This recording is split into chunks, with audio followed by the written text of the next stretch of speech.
السلام عليكم ورحمة الله.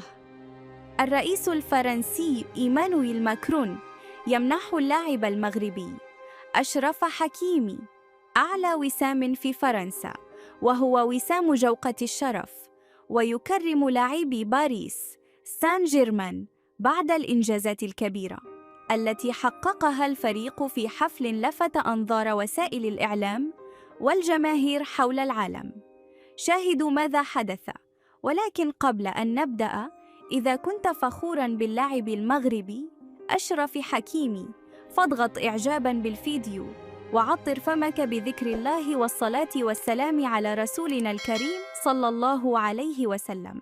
في إنجاز تاريخي استثنائي، واصل باريس سان جيرمان كتابة المجد في كرة القدم الأوروبية بعدما نجح في فرض نفسه بين كبار القارة، وحقق إنجازاً أبهر الجماهير حول العالم. لقد أثبت الفريق الباريسي أن العمل الجاد والطموح والإصرار يمكن أن يحول الأحلام إلى حقيقة، وأن الوصول إلى القمة ليس مستحيلاً عندما تتوفر الإرادة والعزيمة. ولكن إذا كان لباريس سان جيرمان نجوم كثر، فإن النجم المغربي أشرف حكيمي كان واحداً من أبرز الأسماء التي خطفت الأضواء.